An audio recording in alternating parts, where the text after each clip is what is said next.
Good afternoon to all of you. आज हम start करेंगे हमारा इनोलेट्स चैप्टर का सेकंड पार्ट।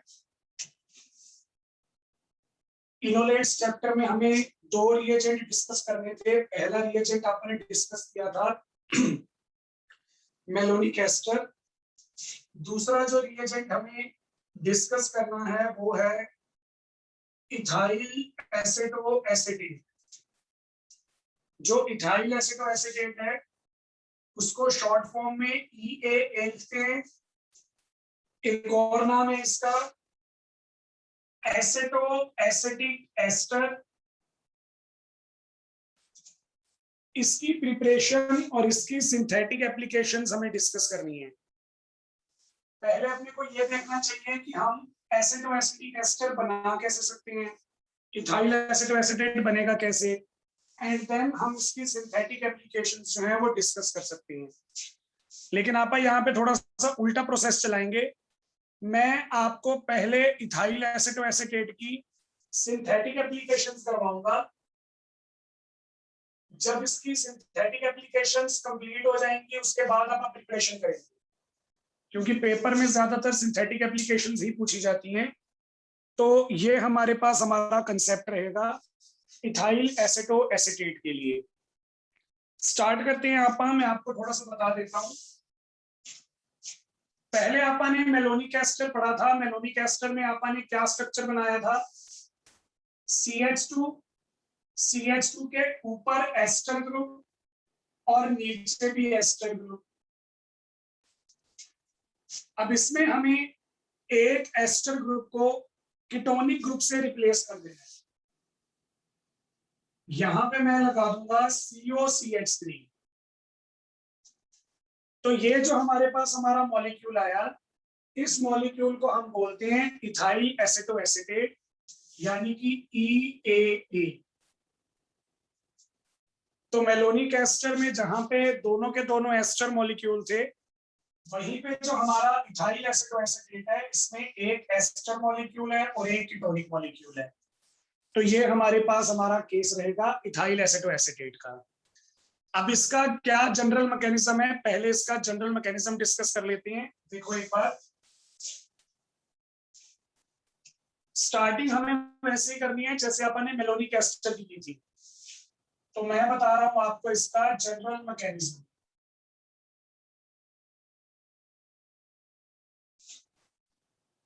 हम सबसे पहले इथाइल एसेटो एसीटेट लेंगे। इसके पास दो अल्फा हाइड्रोजन है। मैं दोनों अल्फा हाइड्रोजन्स को एब्स्ट्रैक्ट करवा सकता हूं, एब्जॉर्ब करवा सकता हूं। तो यहां पे मैं अटैक करवाऊंगा स्ट्रॉन्ग बेस का। वो बेस क्या करेगा? प्रोटॉन एब्सॉर्ब कर लेगा, कार्बन पे नेगेटिव चार्ज आ जाएगा। तो हमारे पास आएगा CH नेगेटिव, COCH3, COOC2H5।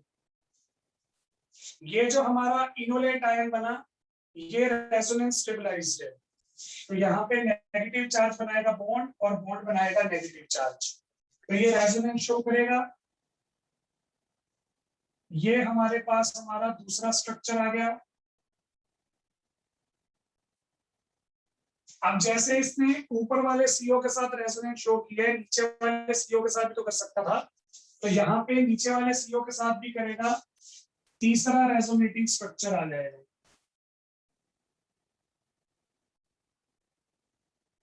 ये हमारा थर्ड रेजोनेटिंग स्ट्रक्चर आ गया।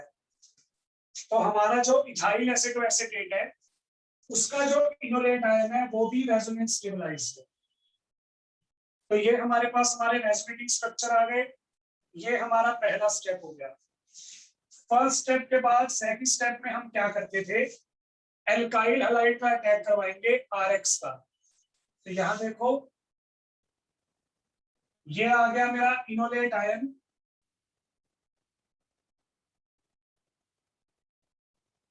इसके साथ रिएक्ट करवाएंगे एल्काइल हैलाइड। तो ये R को एब्सॉर्ब कर लेगा, X बाहर निकाल देगा, बन जाएगा RCH COCH3 COOC2H5। यहाँ पे मैंने एक एल्काइल हैलाइड ऐड कर दिया, मतलब इसकी मोनो एल्काइलेशन कर दी। आप ये देखो इसके पास अभी भी एक अल्फा हाइड्रोजन पड़ा हुआ है, तो मैं इसकी दोबारा रिएक्शन भी करवा सकता हूँ, दो दो एल्काइल ग्रुप लगा सकता हूँ। तो देखो मैंने रिएक्शन करवाई स्ट्रॉन्ग बेस के साथ, स्ट्रॉन्ग बेस के साथ हाइड्रोजन एब्सॉर्ब हो जाएगा, इथेनॉल रिमूव हुआ, फिर से कार्बन आयन बन जाएगा। अब ये जो कार्बन आयन बना, यहाँ पे आप दूसरा एल्काइल हैलाइड मॉलिक्यूल ऐड कर दो, दूसरा एल्काइल हैलाइड मॉलिक्यूल आ गया R-X, तो ये नेगेटिव चार्ज इसको अट्रैक्ट करेगा, X बाहर। हमारे पास हमारा डाई सब्स्टिट्यूटेड इथाइल एसिटोएसिटेट आ गया। तो मैं आपको ये नहीं बोल रहा कि आपको डाई सब्स्टिट्यूशन करनी ही है, मैं आपको ऑप्शन दे रहा हूं, आप प्रोडक्ट के अकॉर्डिंग चूज करोगे, आपको एक कार्बन चेन लगानी है या दो दो कार्बन चेन लगानी है। तो ये हमारा फर्स्ट और सेकंड स्टेप है। अगर आपने ध्यान दिया हो तो मेलोनिक एस्टर जैसा ही है, जैसा आपने मेलोनिक एस्टर में देखा था ना, सेम वही स्टेप है हमारे पहले दो। अब इसमें थर्ड स्टेप जो है वो इंपॉर्टेंट है और वही हमारा मेलोनिक एस्टर से डिफरेंट है। थर्ड स्टेप में हम क्या कर रहे थे, हाइड्रोलिसिस कर रहे थे। जो हाइड्रोलिसिस का स्टेप है वो मेलोनिक एस्टर से थोड़ा अलग है। कैसे अलग है वो देखो, जब हम मेलोनिक एस्टर पढ़ रहे थे तो यहाँ पे भी एस्टर वाला फंक्शनल ग्रुप था, यहाँ पे भी एस्टर वाला फंक्शनल ग्रुप था, दोनों फंक्शनल ग्रुप सेम थे एस्टर। दोनों की हाइड्रोलिसिस हमने कर दी थी और दोनों की हाइड्रोलिसिस करने पे हमारे पास कार्बोक्सिलिक एसिड बन जाता था। लेकिन यहाँ पे एक कीटोन है एक एस्टर है, तो अगर मैं इसकी सिंपल हाइड्रोलिसिस करूंगा, सिंपल हाइड्रोलिसिस में ये तो हाइड्रोलाइज होकर कार्बोक्सिलिक एसिड बन जाएगा, लेकिन कीटोन की हाइड्रोलिसिस नहीं होगी क्योंकि कीटोन होते हैं लेस रिएक्टिव। तो यहाँ पे हमें दो तरह की हाइड्रोलिसिस करनी पड़ेगी, एक डाइल्यूट बेस के साथ, डाइल्यूट बेस के साथ सिर्फ एस्टर होगा, इस पे कोई असर नहीं आएगा, और दूसरी हाइड्रोलिसिस हमें करनी पड़ेगी कंसंट्रेटेड बेस के साथ। कंसंट्रेटेड बेस के साथ दोनों हाइड्रोलाइज भी हो जाती हैं और चेन भी टूट जाती है। तो यहाँ पे हाइड्रोलाइज के दो केस बनेंगे, मैं आपको वन बाय वन दोनों केस बता रहा हूं। पहला केस हमारा बनता है कीटोनिक हाइड्रोलिसिस। पहला हमारा केस बनेगा कीटोनिक हाइड्रोलिसिस। तो पहली हाइड्रोलिसिस को मैंने कीटोनिक हाइड्रोलिसिस क्यों बोला, क्योंकि जो अपनी पहली हाइड्रोलिसिस है उसका जो प्रोडक्ट बनेगा वो क्या बनेगा, कीटोन बनेगा। या तो कीटोन बनेंगे या कीटोन्स के डेरिवेटिव बनेंगे। तो ऐसी हाइड्रोलिसिस जिससे कीटोन या उसके डेरिवेटिव प्रोड्यूस हो उसे हम कीटोनिक हाइड्रोलिसिस बोलते हैं। कीटोनिक हाइड्रोलिसिस करवाने के लिए रिएजेंट है हमारा aqueous KOH followed by hydrolysis. पहले एक्वस बेस सॉल्ट बनेगा, फिर वहां पे H+ लगाने के लिए हाइड्रोलिसिस करके दिखाता हूं। ये वाला मॉलिक्यूल था, इसकी हाइड्रोलिसिस कर रहा हूं, देखो RCR- COCH3 COOC2H5। तो पहले एक्वस KOH, बाद में हाइड्रोलिसिस। कीटोन हमारे लेस रिएक्टिव हैं, इन पे कोई चेंज नहीं आएगा, ये एज इट इज रहेंगे। RCR-COCH3 एस्टर हमारा हाइड्रोलाइज हो जाएगा, पहले पोटेशियम सॉल्ट बनेगा, फिर फर्दर हाइड्रोलाइज कर दिया कार्बोक्सिलिक एसिड बन गया। तो ये हमारे पास हमारा प्रोडक्ट है। इस प्रोडक्ट को हम बोलेंगे, ये हमारा फंक्शनल ग्रुप, इससे अगला कार्बन अल्फा, इससे अगला कार्बन बीटा।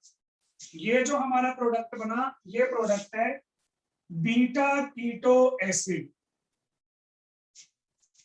बीटा कार्बन पे कीटोन आ रहा है और खुद ये कार्बोक्सिलिक एसिड है। अगर आपने प्रोडक्ट यही बनाना है तो अच्छी बात है, नहीं तो आप इसको हीट कर दो, हीट करने पे डी कार्बोक्सिलेशन हो जाएगी, कार्बोक्सिलिक ग्रुप रिमूव हो जाएगा। डी कार्बोक्सिलेशन करने पे CO2 रिमूव हुआ, अब आपका जो प्रोडक्ट बनेगा वो कीटोन बनेगा। ये आपका प्रोडक्ट बन गया। तो इस हाइड्रोलिसिस में जो फाइनल प्रोडक्ट है वो कीटोन बना, दैट्स व्हाई इस हाइड्रोलिसिस को आप कीटोनिक हाइड्रोलिसिस बोलते हैं। ये हमारी पहली हाइड्रोलिसिस थी। फिर आ जाती है हमारे पास हमारी second hydrolysis, which is acidic hydrolysis.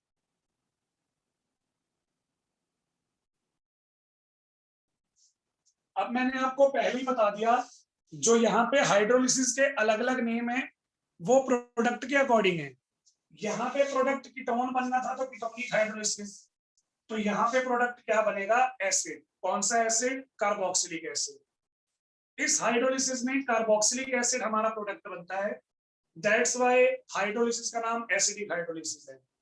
बहुत सारे बच्चों के डाउट होती है, बच्चे बोलते हैं कि सर इसमें रिएजेंट कौन सा यूज होगा। मैं बोलता हूँ रिएजेंट यूज होगा concentrated KOH followed by hydrolysis. तो बच्चे बोलते हैं सर KOH तो बेस है, आप बेस से रिएक्ट करवा रहे हो तो इसको एसिडिक हाइड्रोलिसिस क्यों बोल रहे हो। तो उसका रीजन मैंने आपको दे दिया।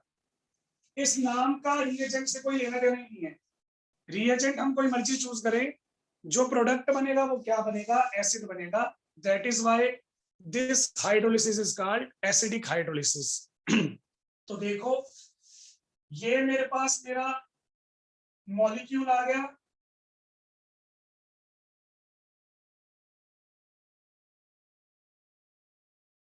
मैंने इसकी कंसंट्रेटेड KOH के साथ हाइड्रोलिसिस कर दी।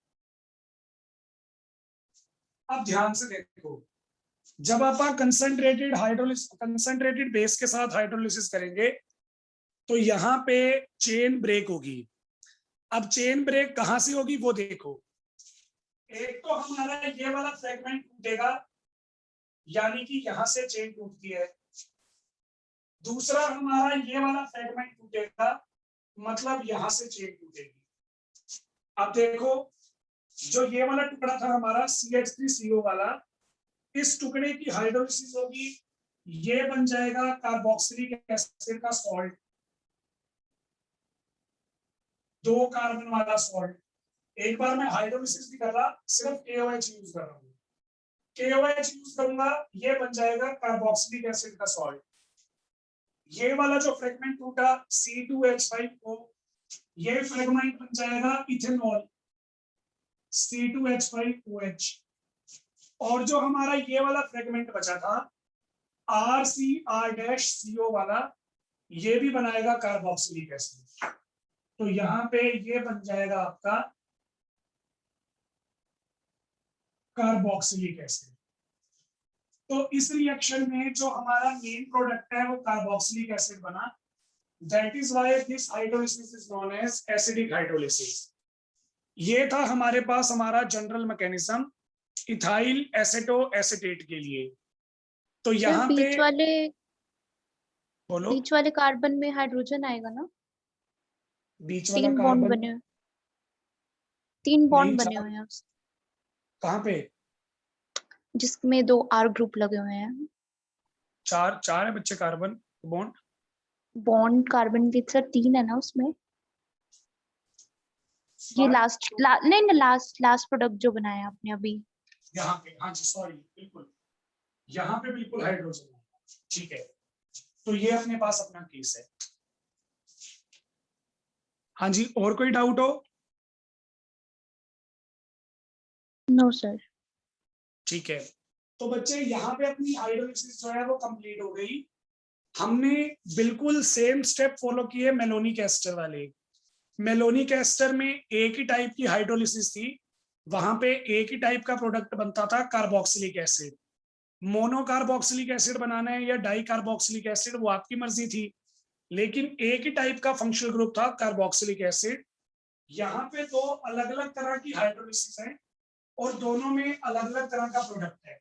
एक में बन रहा है कीटोन और एक में बन रहा है कार्बोक्सिलिक एसिड। तो आप अपनी सिंथेटिक एप्लीकेशन देखोगे, सिंथेटिक एप्लीकेशन के अकॉर्डिंग चूज करोगे कि आपको कीटोनिक हाइड्रोलिसिस करवानी है या आपको एसिडिक हाइड्रोलिसिस करवानी है। तो ये जनरल मैकेनिज्म हमारा यहाँ पे कंप्लीट हो गया। अगर किसी को कुछ पूछना है तो बताओ, नहीं तो फिर आप सिंथेटिक एप्लीकेशन इसकी स्टार्ट करते हैं।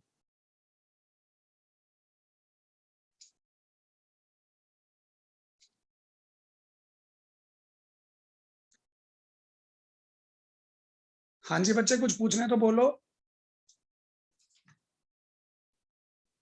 No sir.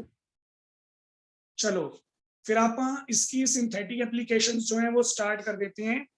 सबसे पहले कीटोन्स बनाने वाली सिंथेटिक एप्लीकेशन करेंगे, मतलब कीटोनिक हाइड्रोलिसिस वाले एग्जांपल पढ़ते हैं।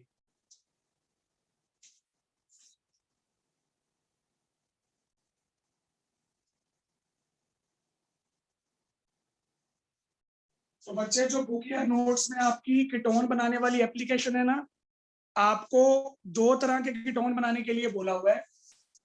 हम कर रहे हैं synthetic applications of ethyl Assetto acetate.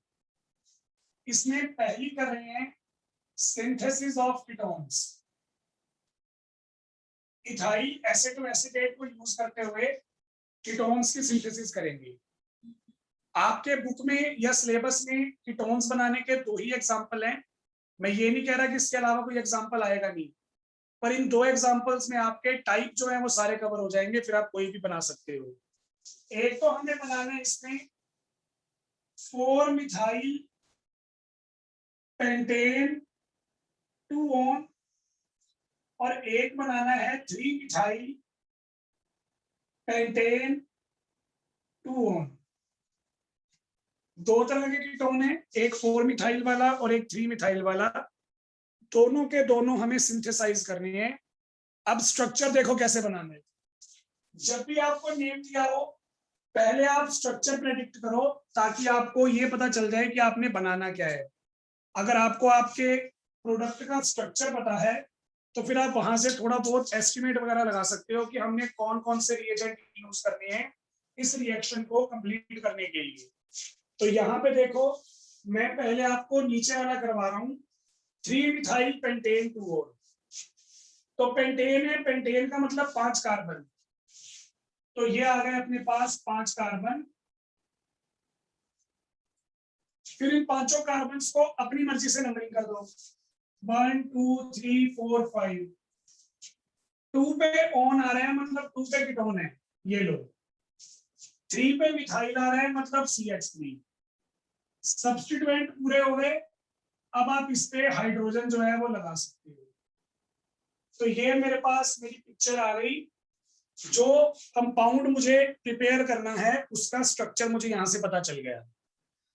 अब देखो, जब आप इथाइल एसेटो एसीटेट यूज करते हैं ना, तो उसमें ये 3 कार्बन हमें हमारे रिएजेंट से मिल जाएंगे। ये 3 तो हमें मिल जाएंगे इथाइल एसेटो एसीटेट से। हमें ये 2 कार्बन चेन लगानी है, मतलब आपको डाई सब्स्टिट्यूशन करनी पड़ेगी। एक बार में 1 कार्बन की चेन लगाओगे और दूसरी बार में 2 कार्बन की चेन लगाओगे। तो स्ट्रक्चर बनाने से ये सारे आइडियाज आपको मिल जाते हैं, फिर काम करना थोड़ा सा इजी हो जाता है। तो यही कंसेप्ट मैं यहाँ पे यूज कर रहा हूँ। देखो, मैं स्टार्टिंग कर रहा हूँ इथाइल एसेटो एसीटेट से।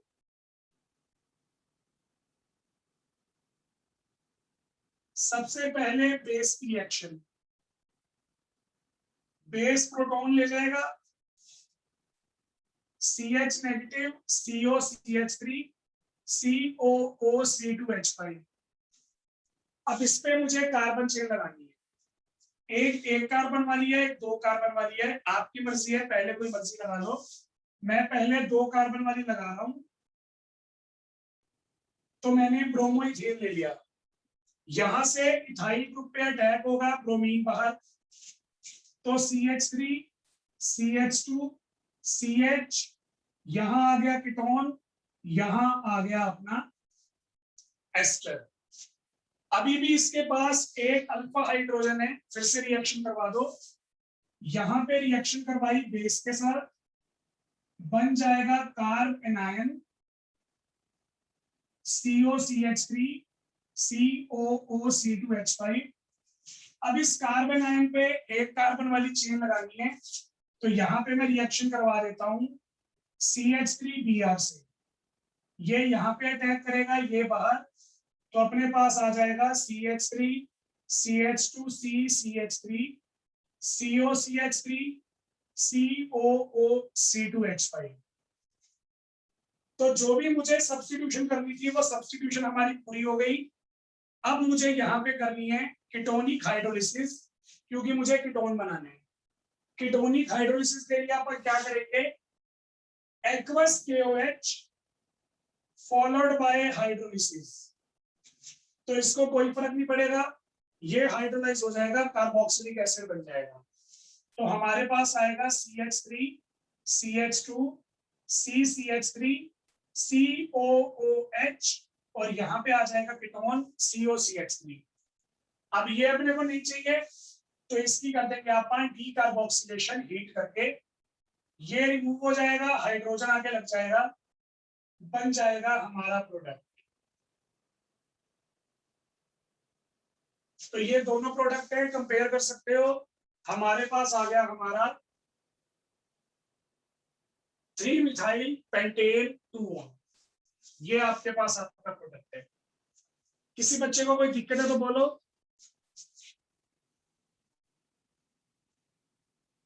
No sir.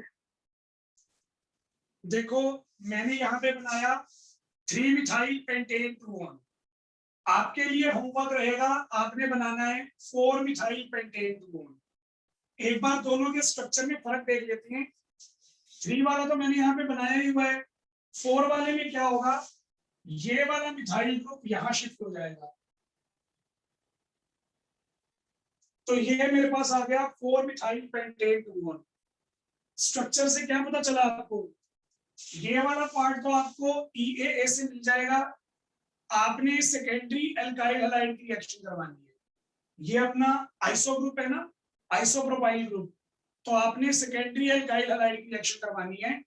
एक ही कार्बन चेन लगेगी, मोनो सब्स्टिट्यूशन है, तो ये रिएक्शन जो ऊपर वाली रिएक्शन है वो इससे इजी हो जाएगी। तो ऊपर वाला प्रोडक्ट बना लोगे या बना के दिखाऊं अभी?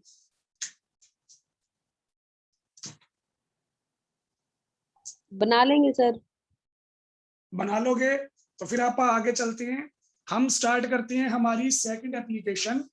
फर्स्ट एप्लीकेशन में हमारे पास दो ही तरह के कीटोन्स थे। ये दो एग्जांपल बच्चे मैंने इसलिए लिए थे, या तो मोनो सब्स्टिट्यूशन आएगी या डाई सब्स्टिट्यूशन आएगी। मैंने आपको डाई वाला एग्जांपल बता दिया।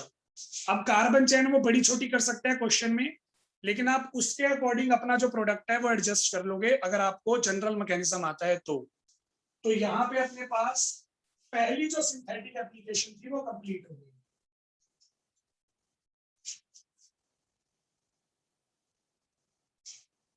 सेकंड हमारी सिंथेटिक एप्लीकेशन है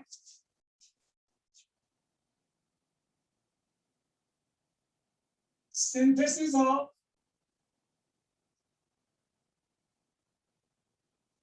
डाइकीटोन्स। पहले वाले केस में अपन ने एक कीटोनिक ग्रुप लगाया था, अब वाले केस में अपने को डाई कीटोन्स बनाने हैं, मतलब दो दो कीटोन्स इकट्ठे लगाने हैं। इसमें भी अपन ने दो ही एग्जांपल पढ़नी है।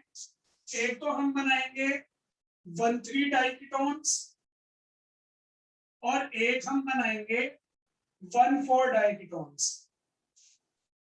तो आपको 1,3 डाइकीटोन बनाना है या 1,4 डाइकीटोन, उसके अकॉर्डिंग आपको अपना रिएजेंट जो है वो हल्का सा चेंज करना पड़ेगा।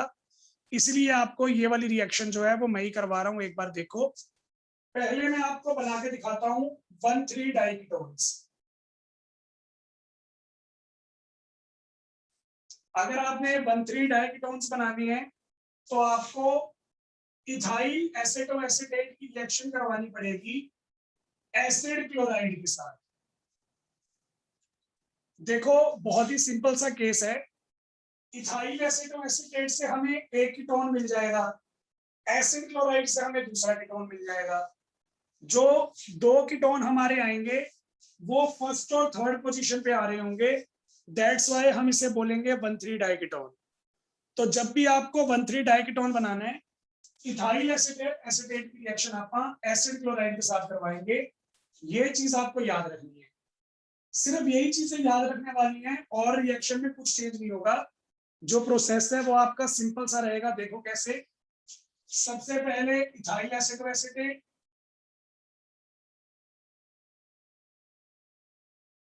इसकी रिएक्शन मैंने करवानी है स्ट्रॉन्ग बेस के साथ, बेस हाइड्रोजन ले गया, इनोलेट आयन बन जाएगा, ये बन गया इनोलेट आयन।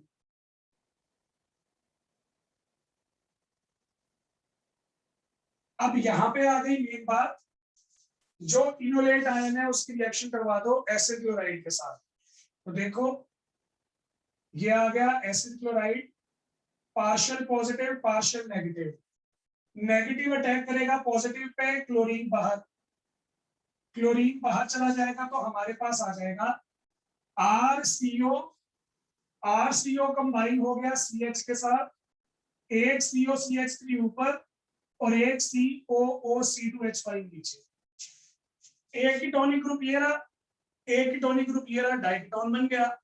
ये नहीं चाहिए, इसको रिमूव करवाएंगे कीटोनिक हाइड्रोलिसिस से। तो यहाँ पे aqueous KOH followed by hydrolysis, तो RCO CH COOH COCH3, ये जो कार्बोक्सिलिक एसिड बना इसकी कर देंगे डीकार्बोक्सिलेशन, यानी कि हीट करो CO2 बाहर, हमारे पास हमारा बन गया 1,3 डाइकीटोन। इसको 1,3 डाइकीटोन क्यों बोलते हैं? काउंट करोगे तो फर्स्ट और थर्ड दो पे कीटोन आ रहा है, फर्स्ट और थर्ड पे। अगर आप पहले कीटोन को नंबर 1 देते हो, अगले कीटोन को नंबर 3 मिला, दैट्स व्हाई इसको 1,3 डाइकीटोन बोलते हैं। किसी को कोई दिक्कत है तो बताओ। No sir. तो ये हमारे पास हमारा तरीका था 1,3 डाइकीटोन बनाने का। नेक्स्ट हमारे पास है हमारा 1,4 डाइकीटोन।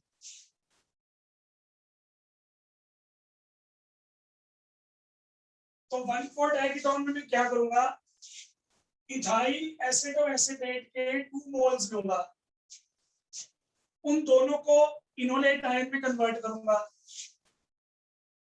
और जो हमारे दो इनोलेट आयन बनेंगे उन दोनों इनोलेट आयंस को आपस में कंबाइन करवा दूंगा with the help of iodine.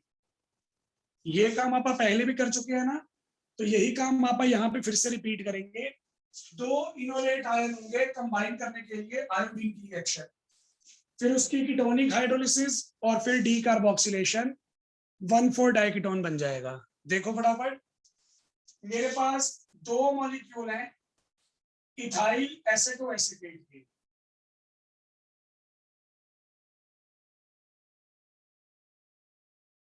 ये दो मॉलिक्यूल आ गए। दोनों मॉलिक्यूल्स में से हाइड्रोजन निकालने के लिए 2 मोल्स ऑफ बेस, दोनों के दोनों बेस लेंगे। एक मॉलिक्यूल तो ये रहा नेगेटिव चार्ज, और इसके नीचे ही एक और मॉलिक्यूल, उस पे भी नेगेटिव चार्ज।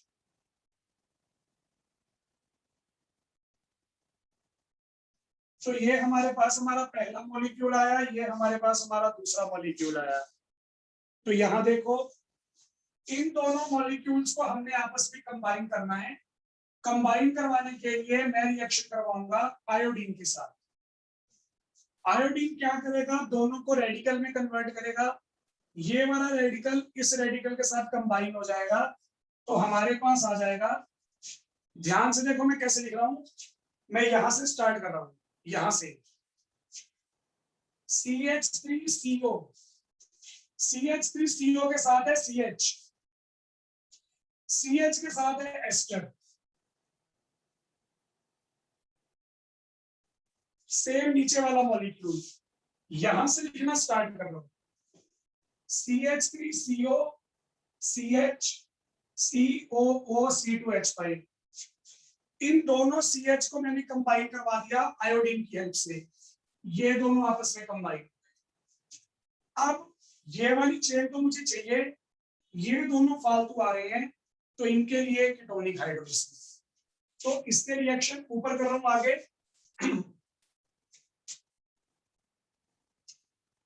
ये जो हमारे प्रोडक्ट बने इनकी रिएक्शन में करवा रहा हूं एक्वस KOH और वाटर के साथ।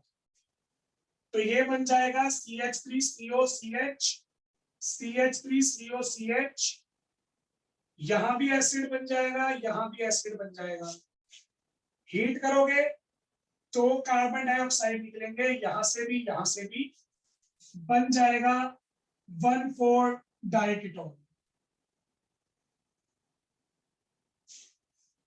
अगर आप काउंट करो तो ये आपका पहला कार्बन, ये दूसरा, ये तीसरा, ये चौथा, फर्स्ट और फोर्थ में कीटोनिक ग्रुप आ रहे हैं, ये हो गए आपके 1,4 डाइकीटोन्स। डाइकीटोन्स वाली सिंथेटिक एप्लीकेशन भी हमारी यहाँ पे खत्म हो गई। किसी को कुछ पूछना है तो बोलो।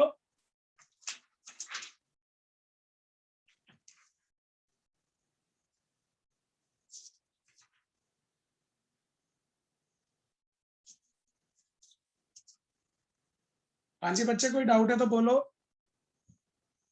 No sir. चलो, तो ये अपने पास अपनी 2 एप्लीकेशन थी। इथाइल एसिटोएसिटेट की 4 ही एप्लीकेशंस हैं, 2 कर ली। बाकी की 2 एप्लीकेशंस और प्रिपरेशन आप डिस्कस करेंगे कल। Thank you.